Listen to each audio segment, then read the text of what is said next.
ano pa ang inyong pagtataka?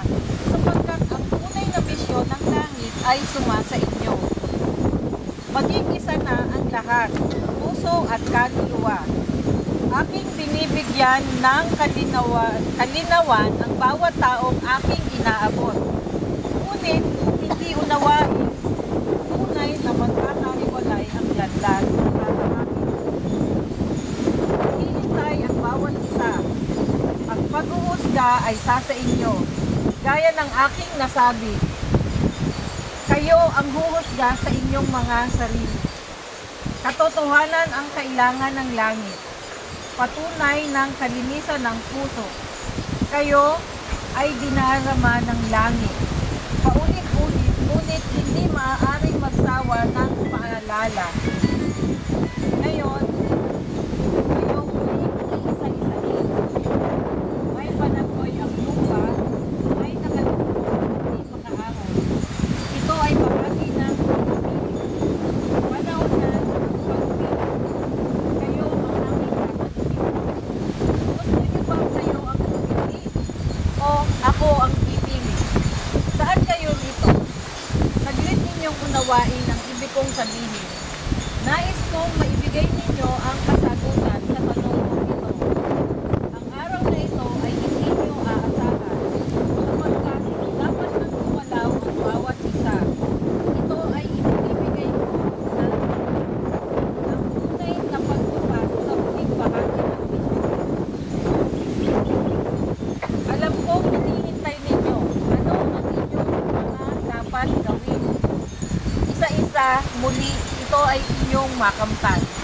Para sa lahat sa inyo, nais kong maibigay ninyo ang buong panahon na daraan para sa pagpapalaganap ng liwanag ng langit. Kalinisan ng puso at kababaan ng loob.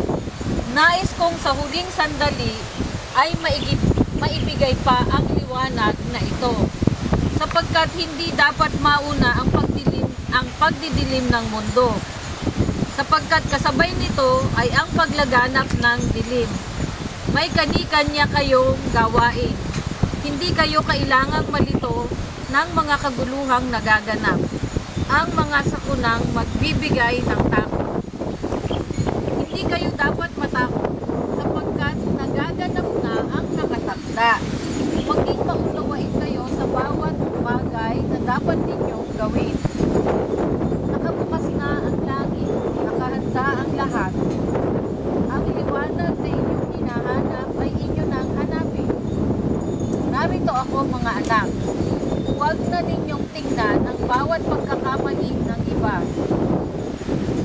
Ako ay naririto upang unawain ang lahat. Kaya't walang karapatan ng sino man na magbigay ng saloobin sa kapwa. Ibigay nyo lamang sa amin ang langit. Ako'y handang magpatawad sa tunay na tumatanggap ng kamalian.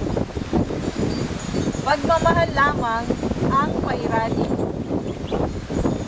Para sa inyong kabataan, nais kong makuha ang inyong mga tunay na kalooban.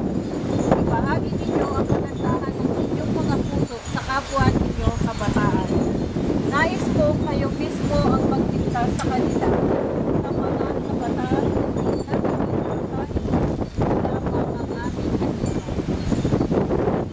na sa kanilang kapaligirang kay Biblia, sapagkat wala kayong kamalayan na unti-unting nagtatagumpay na ang kadiliman.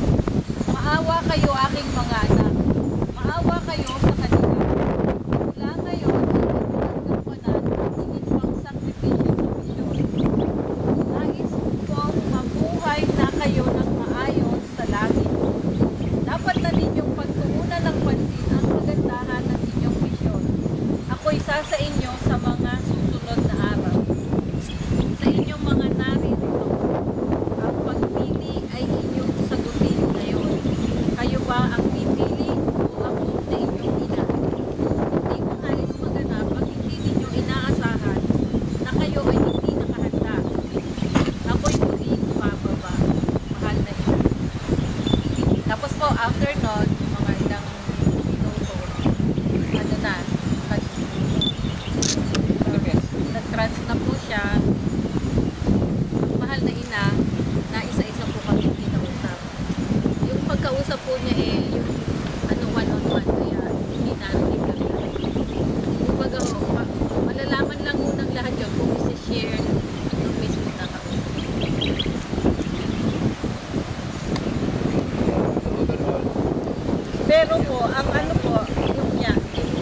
na-share po, senior po kasi na apat po kami yun. Si Ate Amor, si Kuya Philip, si Bobot, tsaka ako. Sa pag-share po namin kanina, yung mga sinabi sa amin, ang talaga pong ano is, nagpapasalamat po ang atay niya.